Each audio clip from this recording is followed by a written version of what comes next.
नाज़रीन, अवामी न्यूज़ में खबरनि जो सिलसिलो जारी है। इन वक्त असीं तव्हांखे खैबर में खबर ॾींदा हलूं त खैबर जे नए आयल टाउन ऑफिसर ताज मोहम्मद क़ोराई शहर जे मौजूद शख्सियत सां खैबर शहर जे मसइलनि बाबति अहम गॾजाणी रखी वई है। इन मौके ते खैबर शहरनि पारां गॾजाणी में चयो आहे त हिते रोड जे पासनि खां गैर क़ानूनी अॾावत करे अच वञ जी तकलीफ़ पेश अचे थी। घटियुनि जी हालतूं बदतरीन लॻियूं पियूं आहिनि। जीअं त आयल नए टाउन ऑफिसर मोहम्मद क़ोराई शहरनि जा मसइला ॿुधी शहरनि खे यकीन दहानी कराई आहे त इंशाअल्लाह खैबर शहर जहिड़ोक टैक्स नालियुनि घटियुनि ऐं इंक्रोचमेंट जहिड़नि मसइलनि जो तोड़ कढींदासीं। इन मौके ते खैबर शहर जे अॻूणे वाइस चेयरमैन जावेद मेमण, अब्दुल वहाब मेमण, अब्दुल्ला खोसे, वली मोहम्मद सूमरो ऐं ॿियनि खैबर शहर जे मौजूद शख्सियतनि शिरकत कई है।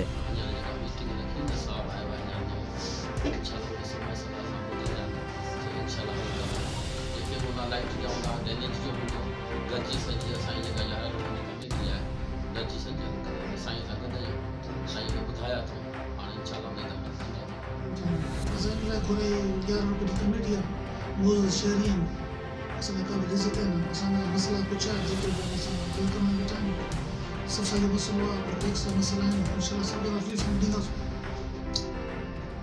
अच्छा सही हम पॉलिसी है वो चाहती करे हम रिक्वेस्ट पे सब इसका जगह पॉलिसी करूं उनकी उन्हें लगा बाकी नाले का मसला है रोड का मसला है उनते मेहरबान नजरात खबर जी के यार लोग कमेटी सब बैठा उन्हें डिस्कस किया इंशाल्लाह ताला मत लिखंदा सुन को लुटंदा सुन नमो आयो आहे इन खे असां पंहिंजा मसइला ॿुधाया आहिनि भई को सफ़ाई नालनि जी या स्ट्रीट लाइट या जेके मसइला आहिनि ॿुधाया तार बि प्रोग्राम थियो आहे ऐं इंशाअल्लाह ताला असांखे टाउन ऑफिसर जो सुठी मोटिवेटिंग आहे त भैया मां आयो आहियां ऐं इंशाअल्लाह ताला जेको कमकार हूंदो उहो सलाह सुलीह ॻोठाणनि में कंदा आहियूं। मज़ीद खबरों और तफसीलात के लिए विजिट करें हमारी वेबसाइट www.awamiNewsHD.com।